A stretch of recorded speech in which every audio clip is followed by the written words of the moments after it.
స్థాయికి వీళ్ళు చేశారని చెప్తూ దాంట్లో ఒక రిపోర్ట్లో ఫిష్ ఆయిల్ ఉందనేది, ఇంకో దాంట్లో బీఫ్ టాలో ఉందనేది, ఇంకో దాంట్లో లాడ్ పంది కొవ్వు ఉందనేది, ఇంకో దాంట్లో గొడ్డు కొవ్వు ఉందనేది.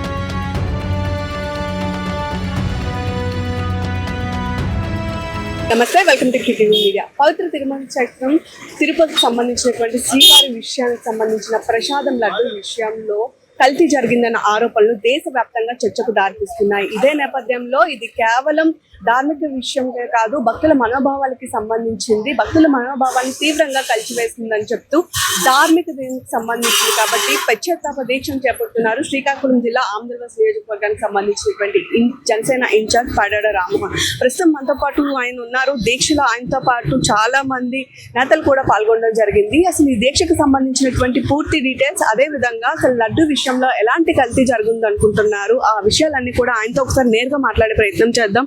నమస్తే సార్, చెప్పండి, అసలు తిరుమల లడ్డు విషయంలో కల్తీ జరిగింది అంటున్నారు, దాని మీద మీ స్టాండ్ ఏంటి? అమ్మా, గత ప్రభుత్వం వైఎస్ఆర్ ప్రభుత్వంలో గత 5 సంవత్సరాలు ఎన్నో అన్యాయాలు జరిగాయి. హిందువుల పైన, హిందూ దేవాలయాల పైన, హిందువుల పైన ఎన్ని జరిగినా ప్రజలు ఓపికతో వెయిట్ చేశారు. 2024లో తిప్పికొట్టి 150 నుండి తనకి ఆఖరికి 11కు తీసుకొచ్చారు. ఇదంతా ఒక వ్యక్తి. అయితే కలియుగ దైవం శ్రీ వెంకటేశ్వర స్వామి మన ప్రపంచవ్యాప్తంగా ఆయన భక్తులు ప్రపంచంలో నలుమూల నుండి వచ్చి లడ్డూ ప్రసాదం తిరుపతి నుండి తీసుకెళ్ళి వాళ్ళు ఇంట్లో పెట్టి పూజ చేసి ఇరుగు పొరుగున్న వాళ్ళకి, చుట్టాలకు, బంధువులకి మళ్ళీ ప్రసాదం పంచిపెట్టడం అనేది ఆనవాయితీ. ఇది అందరికీ తెలిసిందే. అయితే అలాంటి ప్రసాదం శ్రీ వెంకటేశ్వర స్వామి కలియుగ దైవం ప్రసాదం లడ్డూ ప్రసాదాన్ని కలుషితం చేసి వీళ్ళు నిజంగా నిజంగా చెప్పాలంటే ఎంత అన్యాయం చేశారంటే, హిందువుల మనోభావాలు దెబ్బతినే విధంగా వీళ్ళు చేసిన పనిని సిట్ రిపోర్ట్ ద్వారా 60 లక్షల లీటర్ల నెయ్యి, కల్తీ నెయ్యిని వాడారు, రసాయనాలతో కూడిన నెయ్యిని వాడారు. ఈ రసాయనాల నెయ్యితో నిజంగా చెప్పాలంటే వాడిన నెయ్యి కోట్లాది మంది వచ్చి లడ్డూ ప్రసాదం ద్వారా తిన్నారు, వెళ్ళారు.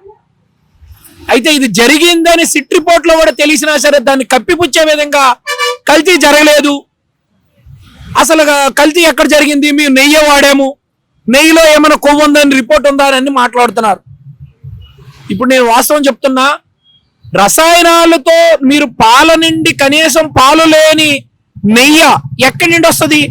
ఆవు పాలు ద్వారా లేదంటే గేదె పాల ద్వారా నెయ్యి తీయాలి. అలాంటిది ఆవు పాలు గేదె పాలు కాకుండా నెయ్యి ఎట్లా రెడీ చేశారు మీరు? ఆ నెయ్యి ఎక్కడి నుండి వచ్చింది? రసాయనాలతో కూడిన నెయ్యిని రెడీ చేసి ఇవ్వడం వలన ఈరోజు మేమందరం హిందువులకు అన్యాయం జరిగింది, సనాతన ధర్మాన్ని తొక్కే విధంగా జగన్మోహన్ రెడ్డి చేసిన పన్నాగం అని చెప్తున్నాం. దానికి నిదర్శనం కరోనా టైంలో ఒక విపత్తు వచ్చి ఎంతో మంది ఇబ్బందులు పడ్డారు, ప్రాణాలు కోల్పోయారు.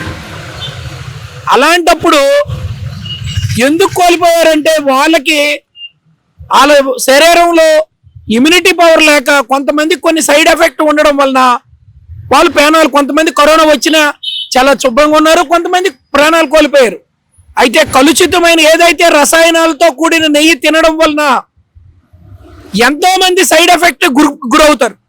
ఎందుకంటే రసాయనాలతో, కెమికల్తో తయారు చేసిన నెయ్యి అది. మేము దీనిపై ఎందుకు జగన్మోహన్ రెడ్డికి కోపం అంటే, హిందువులు అంటే తనకి జగన్మోహన్ రెడ్డికి నచ్చదు.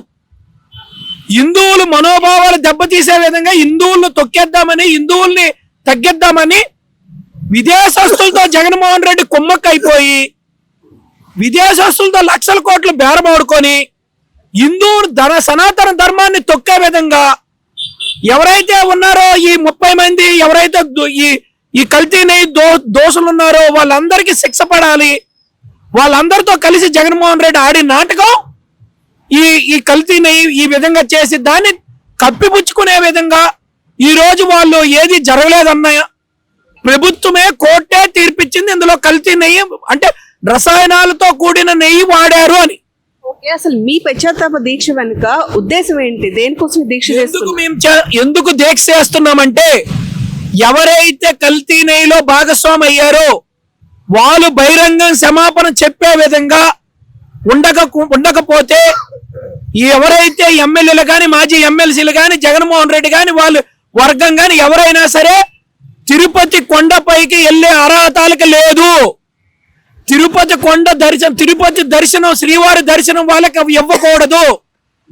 మీరు అట్లా ఇవ్వకూడదు అని చెప్పేసి మేము సీఎం చంద్రబాబు నాయుడు గారికి, డిప్యూటీ సీఎం పవన్ కళ్యాణ్ గారికి, నరేంద్ర మోదీ గారికి అందరికీ విన్నవించుకుంటున్నాం. టీటీడీ బోర్డు సభ్యులకు, చైర్మన్ కి, టీటీడీ బోర్డు అధికారులకి అందరికీ విన్నవించుకునేది ఏంటంటే ఎవరైతే కల్తీ చేసి కూడా చేయలేదని ఇతండ వాదన చేస్తున్నారో వాళ్ళకి దర్శనానికి అనర్హులు, వాళ్ళకి బహిష్కరించాలి, వాళ్ళకి కొండ మీదకి రానియకూడదు అనేది మా వాదన. అయ్యా మీకు మేము టీటీడీ బోర్డు సభ్యులకి, టీటీడీ చైర్మన్ మీ అందరికీ విన్నవించుకునేది ఏంటంటే వీళ్ళకి మేము కోరిన తర్వాత కూడా మీరు కొండ మీదకి రానిస్తే, వీళ్ళు క్షమాపణ చెప్పకుండా కానీ కొండ మీదకి వస్తే మేము ఆమరణ నిరాహార దీక్ష కూర్చుంటానని సందర్భంగా తెలియజేస్తున్నాను. ఇది మామూలు విషయం కాదు. మీరు ఎట్టి పరిస్థితుల్లో ఇక్కడికి ఇదేదో అయిపోయిందని అనుకోవద్దు. నేను ఆలోచించా చెప్తాను, ఎంత వరకైనా వీరు ఎదవలు ఎవరైతే ఉన్నారో వీళ్ళు బహిరంగ క్షమాపణ చెప్పాలని మనస్ఫూర్తిగా కోరుకుంటున్నాను. సార్, ఈ రోజు కూటమి ప్రభుత్వం అధికారంలో ఉంది. అయితే ఇక్కడ చూసుకుంటే ఏదైతే కల్తీ నెయ్యి విషయంలో వైసీపీ వాళ్ళంతా కూడా కావాలనే కూటమి ప్రభుత్వం దీన్ని పెద్దది చేసి చూపిస్తున్నారు. సిట్ కూడా వేశారు, దానిలో నెయ్యి కల్తీ ఏం లేదని చెప్తున్నారు, కేవలం రాజకీయ కోణంలో మాత్రమే ఇష్యూ చేస్తున్నారని చెప్తున్నారు. అదేవిధంగా మీ అధినేతలైనటువంటి పవన్ కళ్యాణ్ గారిని కానీ లేదా చంద్రబాబు నాయుడు గారిని కానీ చాలా విధంగా దూషిస్తున్నటువంటి పరిస్థితులు కూడా కనిపిస్తున్నాయి. సో ఏం చెప్తారు? అమ్మా, ఇక్కడ మేము ఒక కూటమి ప్రభుత్వం వచ్చాక కూటమి ప్రభుత్వం అభివృద్ధి దిశగా వెళ్తుంది. అదే విధంగా ఏ మతానికి తగ్గకూడదు, ఏ మతం ఇదవ్వకూడదు, అన్ని మతాలు గౌరవం ఉండాలి, అన్ని మతాలు ముందుకెళ్లాలనే ఒక బాగుండాలనే, భారతదేశం మొత్తం బాగుండాలనే ఒక సంకల్పంతో మేము ముందుకెళ్తున్నాం. పవన్ కళ్యాణ్ గారు కూడా ఆయన ఆలోచించేది ఏంటంటే సనాతన ధర్మాన్ని పరిరక్షించాలి, సనాతన ధర్మం బాగుండాలి, కాపాడాలి అనే విధంగా సనాతన ధర్మ స్థాపకులుగా పవన్ కళ్యాణ్ గారు ముందుకు అడుగులు వేస్తున్నారు. గత సంవత్సరంన్నర కాలంగా పవన్ కళ్యాణ్ గారు కల్తీ జరిగిన దాని గురించి ఆయన దీక్ష పొందారు. దీక్ష పూనుకొని ఆయన మెట్లు మార్గం మొత్తం పరిశుభ్రత చేసి భగవంతుడిని ప్రాయశ్చిత్తంగా మేము విన్నవించుకుంటున్నాం. భగవంతుడిని ఈ వెధవలందరి తరపున మేము క్షమాపణ చెప్తున్నాం, మీకు తప్పు జరిగింది ఆయన విన్నవించుకున్నారు, ఆయన భగవంతుడిని కోరారు. అలాంటి వ్యక్తి నిజంగా ఉండాలి. అలాంటిది వీళ్ళు ఏంటంటే వీళ్ళు రాజకీయ కోణం కాదమ్మా, ఇక్కడ సనాతన ధర్మం పట్ల మనం కాపాడాలి, సనాతన ధర్మం వైపు ఉండాలని మేము మాట్లాడుతున్నాం. సార్, ఇలాంటి ఇష్యూస్ మళ్ళీ రిపీట్ అవ్వకుండా ఉండాలి అంటే అసలు ఎలాంటి చర్యలు తీసుకుంటే బాగుంటుంది అనుకుంటున్నారు? ఎవరైతే లడ్డు కల్తీలోను భాగస్వాములు అయ్యారో వాళ్ళందరికీ శిక్ష పడాలి, అదే విధంగా బహిరంగ క్షమాపణ చెప్పాలని మేము కోరుకుంటున్నాం. సార్, ఇందులో ఒక విషయం అడగాలి మిమ్మల్ని, ఎందుకంటే ఇందులో డిఫరెంట్ నేమ్స్ వినబడుతున్నాయి. అయితే ప్రధానంగా దీనిలో ప్రత్యక్షంగా ఎవరు భాగస్వామ్యం అంటారు, ఎవరు తప్పు ఉంది అనుకుంటున్నారు? అమ్మ, నేను చెప్తుంది జగన్మోహన్ రెడ్డిదే తప్పు. జగన్మోహన్ రెడ్డికి హిందువులంటే నచ్చదు, జగన్మోహన్ రెడ్డికి హిందువులంటే పడదు. జగన్మోహన్ రెడ్డి అనేవాడు హిందువుల ద్రోహి, హిందువులకి ద్రోహి. ఉద్దేశపూర్వకంగా చేశాడా లేదంటే లక్షల కోట్ల విదేశాల దగ్గర నుండి దొబ్బాడా అనేది మాకు తెలియదు. కానీ వాళ్ళు కావాలని చేశారు కాబట్టి కప్పిపుచ్చుకోవడానికి ఈ విధంగా మాట్లాడుతున్నారు. నువ్వు ఒక డైరీ ఫామ్ లేని కాంట్రాక్టర్ కి నువ్వు నెయ్యి కాంట్రాక్టర్ ఎలాగిస్తావు? గత టీటీడీ చైర్మనే ఒప్పుకున్నాడు కల్తీ జరిగిందని. దాన్ని కప్పిపుచ్చే విధంగా వెళ్ళడం తప్పు. నిన్న రోజా అదే విధంగా కొంతమంది నాయకులు, మాజీ మంత్రులు స్వయంగా జగన్మోహన్ రెడ్డి ప్యాలెస్ లోనే మాట్లాడుకున్నారు. మనం తప్పు చేశాము, వెంకటేశ్వర స్వామితో ఆటలాడుకుంటాను, వెంకటేశ్వర స్వామి మనకి ఏ విధంగా శిక్షిస్తాడని భయపడుతున్నారు వాళ్ళు. మేమేమంటున్నామంటే ఎంతో మంది భయపడుతున్నారు. అదే విధంగా వైసీపీ వాళ్ళే కొంతమంది ఒప్పుకున్నారు తప్పు జరిగిందని. ఒప్పుకోకుండా ఎవరైతే వెధవలు ఉన్నారో ఆ వెధవలకి మేము చెప్పేది ఏంటంటే, ఒప్పుకోకుండా ఉన్న వెధవలకి శిక్ష పడాలి. అదే విధంగా ఒప్పుకోకుండా ఉన్న వెధవలందరూ టీటీడీకి తిరుపతి దర్శనానికి వెళ్ళేదానికి వాళ్ళకి దర్శనం ఇవ్వకూడదని మేము టీటీడీ బోర్డుకి డిమాండ్ చేస్తున్నాం. సార్ మీరు చెప్పండి, అసలు ఈ మొత్తం విషయం మీద ఏదైతే ఈ గందరగోళం ఉందో ప్రజలు చాలా వరకు ఎవరైతే భక్తులు ఉన్నారో అందరూ కూడా చాలా బాధపడుతున్నటువంటి పరిస్థితి కూడా మనకు కనిపిస్తుంది. ఇలాంటి నేపథ్యంలో అసలు తప్పప్పులు కూడా తేల్చడానికి ఇంత టైం తీసుకుంటుంది ప్రభుత్వం. సో ఇందులో లడ్డూలో ఖచ్చితంగా కల్తీ జరిగింది అని చెప్తున్నారు. సో దీని ఫ్యూచర్లో ఇలా మళ్ళీ రిపీట్ అవ్వకుండా ఉండాలంటే ఎలాంటివి చేయాలండి? ఇది హిందూ ధర్మం పైన పెద్ద దాడి. ఎందుకంటే 140 కోట్ల మంది భారతదేశ జనాభా ఆదర్శ దేవుడుగా, కలియుగ దేవుడుగా మన వెంకటేశ్వర స్వామిని మొక్కులు చెల్లించుకుంటారు. ఉదయం లేచిన వెంటనే వెంకటేశ్వర స్వామిని తలుసుకునే ప్రజలు తన కార్యక్రమాలని ప్రారంభిస్తారు. అలాంటి దేవుడి తాలూకా ప్రసాదాన్ని కలుషితం చేసి ఉద్దేశపూర్వకంగా జగన్మోహన్ రెడ్డి ప్రభుత్వ టైంలో 2019 నుంచి 2024 వరకు హిందూ దేవాలయాలపైన అనేక దాడులు జరిగాయి. రామతీర్థాలు అయితేమి అని గ్రామీణ ప్రాంతం, పట్టణ ప్రాంతాల్లో చాలా రథాలు కూడా కాల్చివేయడం జరిగింది. అందువల్ల మరెప్పుడు జగన్మోహన్ రెడ్డిని కానీ ఆ వైసీపీ గవర్నమెంట్ని కానీ ఆంధ్ర రాష్ట్ర ప్రజలు విశ్వసించి ఓట్లు వేయరు. ప్రతిపక్షం అనేది తప్పు చేసి కూడా 11 సీట్లకు పరిమితం చేసి కూడా ఉన్నప్పటికీ ఇంకా దాన్ని రాజకీయం చేసి హిందువుల యొక్క మనోభావాల్ని, హిందువుల యొక్క మనసులను బాధ పెట్టే విధంగా ప్రతిపక్షము చేస్తున్నందుకు చాలా ప్రజలందరూ బాధపడుతున్నారు. ఉద్దేశపూర్వకం నేను చాలా బాధపడాను. ఎందుకంటే దీన్ని ఇంకా లడ్డూని వాళ్ళు తప్పు చేసి దీన్ని ఇంకా రాజకీయం చేయడం ఏంటి, రోడ్ల మీదకి రావడం ఏంటి, మేము ఆ తప్పు చేయలేదు అనడం ఏంటి? తప్పు చేశారా లేదా ఓ పక్కన పెట్టు, వాళ్ళకి దేవుడు శిక్షిస్తారు. ఉదాహరణ వాళ్ళ నాన్నగారే సరైన పరిపాలన, సరైన నడవడిక లేకపోతే దేవుడు కలియుగంలోనే వెంటనే మనం ఉండేటప్పుడే మన కర్మ మనం అనుభవిస్తాం. అందువల్ల ఇప్పటికైనా తప్పు అయిపోయిందని క్షమాపణ చెప్పి ఆ దేవుడిని తలుచుకొని బతకాలని ప్రజలందరికీ, ప్రతిపక్షానికి ప్రత్యేకించి మీ ద్వారా తెలియజేస్తున్నాం. మేడం మీరు చెప్పండి, ఏదైతే జనసేన ఇన్ఛార్జ్ రామ్మోహన్ గారి ఆధ్వర్యంలో ఈరోజు మీరు పిచ్చతప్ప దీక్షలో పాల్గొనడం జరిగింది. అసలు తిరుపతి లడ్డు విషయంలో ఏం జరిగింది అంటారు? మీ స్టాండ్ ఏంటి? ఓం నమో నారాయణాయ. మేము లాస్ట్ ఇయరే మాకు తెలిసిన విషయం ఏంటంటే తిరుపతి లడ్డూలో ఇలా అదంటే తిరుపతి లడ్డూలో కల్తీ జరిగిందనే విషయం తెలిసి మా పవన్ కళ్యాణ్ గారు అప్పుడే దీక్ష తీసుకొని అలా ప్రతి గుడిలో కూడా కొంచెం ఆ శుభ్రత అంటే కొంచెమైనా ప్రాయశ్చిత్తం చేసుకుందామని అతను ప్రయత్నించడం జరిగింది. తర్వాత మేమేమో సరే ఈ సంవత్సరం వచ్చే నివేదిక తర్వాత కూడా కొన్నాళ్ళు సమయం పాటించాం. అయినప్పటికీ కూడా వైసీపీ వాళ్ళే ముందుకొచ్చి వాళ్ళే ప్రెస్ మీట్లు పెట్టి మేము పంది కొవ్వు కలవలేదని చెప్పి వాళ్ళు మరే పది వాళ్ళు ప్రస్తావిస్తుండటంతో మేము కూడా ముందుకొచ్చాం. పంది కొవ్వు కలవలేదు అంటున్నారు తప్పితే, కానీ కల్తీ జరిగిందని వాళ్ళకు మాటల్లో కూడా మనకు అర్థమయ్యింది. ఈ విధానము మంచిది కాదని మా నాయకులు ముందుకొచ్చి మేము కూడా మా నాయకులు, మా కూటమి ప్రభుత్వం ఆధ్వర్యంలో ఈరోజు నిరాహార దీక్ష చేస్తున్నాం. అయినా ఇలాంటి తప్పుడు చర్యలు హిందూ ధర్మం పైన వాళ్ళు గత ప్రభుత్వంలో ప్రతి ఒక్కరు కూడా ఇలాంటి దుష్ప్రచారం చేశారు, ఎన్నో విధ్వంసాలు చేశారు. అయినప్పటికీ అవేమి బయటకు రాకపోయినప్పటికీ కూడా ఒక లడ్డు మాత్రం బయటకు వచ్చింది. దీన్ని కూడా వాళ్ళకు బహిరంగ క్షమాపణ చెప్పాలి. ఎందుకంటే తప్పు చేయడం మానవ సహజం, కానీ చేశామని ఒప్పుకోవడం మాత్రం వాళ్ళు ఒప్పుకోలేకపోవడం చాలా అధర్మమైన విషయం. ఇలాంటి విషయాలను మనం ఖండించకపోతే హిందూ ధర్మంలో ప్రతి ఒక్కరు ముందుకు రావాలి.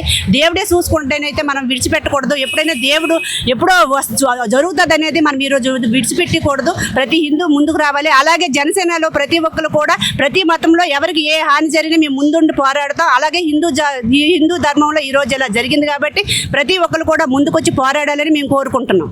ఈ రోజు ఆంధ్రవలసలో ఈ దీక్ష చేపట్టడం అనేది చాలా ఆనందకర విషయం. ఎందుకంటే ఆ దీక్ష చేయాలనే ఆలోచన పేరాడు రామ్మోహన్ గారికి వచ్చిందంటే నిజం చెప్తున్నాను, సనాతన ధర్మం నమ్మే ప్రతి ఒక్కరు, హిందూ ధర్మం నమ్మే ప్రతి ఒక్కరు కూడా చాలా సంతోషకరంగా భావించవలసిన రోజు. ఎందుకంటే ఆంధ్రవలస నుంచి ఈరోజు ఈ దీక్ష చేపట్టామంటే దానికి అర్థం ఏంటంటే వాళ్ళు చేసే పాపాలకి ప్రజలకి ఏం కాకుండా అందరూ బాగుండాలి, అందరి తరపున మేము ఈ దీక్ష చేపట్టడం జరిగింది. అయితే ఈ లడ్డు కల్తీ జరిగిందని అందరూ కూడా ఒప్పుకున్నా కూడా ఈ వైసీపీ గవర్నమెంట్ లో జరిగిన ఈ లడ్డు కల్తీ ఏదైతే ఉందో వాళ్ళు ఒప్పుకోవట్లేదు. ఎందుకు ఒప్పుకోవట్లేదు అనేది మన హిందూ సోదరులు అందరూ కూడా ఆలోచించవలసిన విషయం. ఎందుకంటే ఈ జగన్మోహన్ రెడ్డి గారు అనేవారు క్రిస్టియన్కి సంబంధించి క్రిస్టియన్కి వాళ్ళకి సపోర్ట్ చేస్తూ క్రిస్టియన్కి ఆదర్శంగా ఉండే ఆయన ఈరోజు హిందూ ధర్మం భ్రష్టు కట్టుపోతుంటే కనీసం హిందువుల ఆత్మగౌరవానికి కనీసం క్షమాపణ చెప్పాలన్న ఆలోచన కూడా ఆయనకు రాకపోవడం చాలా సేదరించుకున్న విషయం. నిజం చెప్పాలంటే ఈ దీక్ష ద్వారా అయినా సరే వాళ్ళు ప్రాయచిత పడి వాళ్ళు క్షమాపణ చెప్పాలని, బహిరంగంగా చెప్పాలని మనస్ఫూర్తిగా కోరుకుంటున్నాను. యాక్చువల్గా ఏం జరిగిందంటే అండి, ఈ యొక్క కల్తీ వ్యవహారం అనేది 2021 నుంచి 24 మధ్య జరిగిందండి. ఎటువంటి అనుభవం లేని బోలే బాబా కంపెనీకి ఈ యొక్క నెయ్యి తయారీ కార్యక్రమం అప్పచెప్పారు. వాళ్ళు ఏం చేశారు, పామాయిల్ అలాగే కొన్ని కెమికల్స్ కలిపి అసలు నెయ్యే కాని విధంగా నెయ్యిని రెడీ చేసి దాన్ని మన తిరుపతి లడ్డూలు తయారు చేయడానికి ఉపయోగించారు. సో మన కూటమి గవర్నమెంట్ వచ్చిన తర్వాత దీన్ని వెలుగులోకి తీసుకొచ్చి ప్రజల ముందు పెట్టింది. దాని తర్వాత సిట్ ఏర్పాటు చేసి నివేదిక ఇచ్చింది. ఏమని, అసలు ఇది నెయ్యే కాదు, అసలు ఇందులో అసలు నెయ్యే లేదు, ఇంకా కల్తీ ఏంటి, ఇది అసలు నెయ్యే కాదు, కాబట్టి అపచారం జరిగింది, తప్పు జరిగిందని మన సిట్టు ప్రవేశం జరిగింది. కానీ ఈ వైసీపీ నాయకులు ఏం చెప్తున్నారంటే ఇందులో కొవ్వు కలవలేదు అంటున్నారు. అసలు ఇది నెయ్యే కానప్పుడు ఇక్కడ కొవ్వుతో సంబంధం ఏంటి? తప్పు జరిగింది కంపల్సరీగా, కానీ వీళ్ళు ఏమిటి దాన్ని వెనకేసుకుంటున్నారు. ఎందుకంటే వాళ్ళ ఉనికిని కాపాడుకోవడం కోసం, ప్రజల్లో వాళ్ళ ఉనికి ఎక్కడ కోల్పోతాం, ఇప్పుడు మనం చేసిన తప్పుని వాళ్ళు ఒప్పుకుంటే వాళ్ళని ప్రజలు క్షమించడానికి ఉద్దేశంతో వాళ్ళు ఈ విధంగా వాళ్ళు సమర్థించుకుంటున్నారు. సో ఇది ముమ్మాటికి జరిగిన తప్పు, దీన్ని ప్రజలు క్షమించరు, అలాగే ఆ దైవం కూడా క్షమించదు.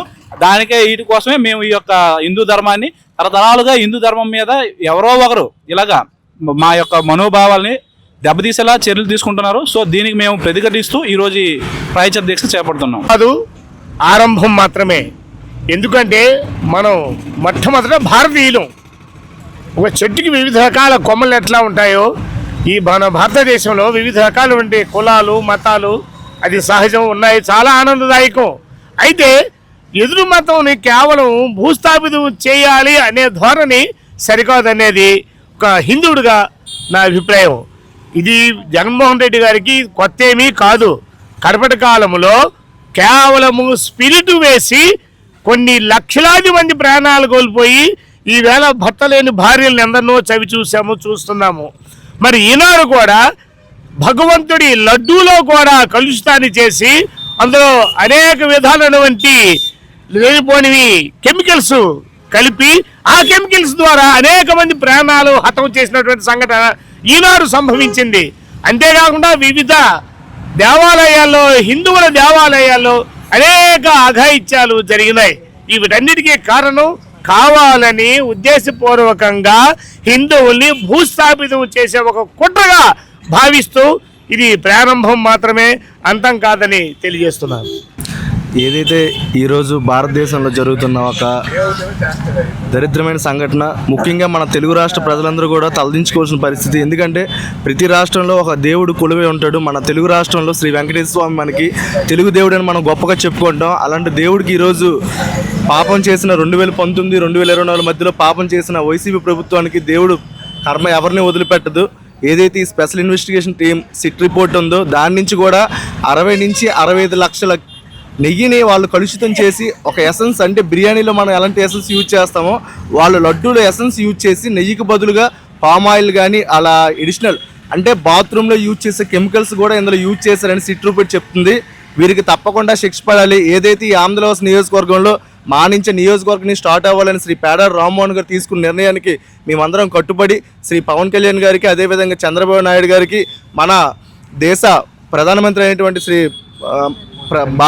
నరేంద్ర మోదీ గారికి మేము రిక్వెస్ట్ చేస్తూ ఎవరైతే ఇలాంటి తప్పుడు తోవ పట్టించారో వారందరికీ కూడా శిక్ష పడేటట్టుగా భగవంతుడు ఎలాగైనా నిర్ణయిస్తాడు. ప్రజలు కూడా శిక్ష పడేటట్టు చేయాలని మనస్ఫూర్తిగా మా జనసేన పార్టీ తరఫున కోరుకుంటున్నాం.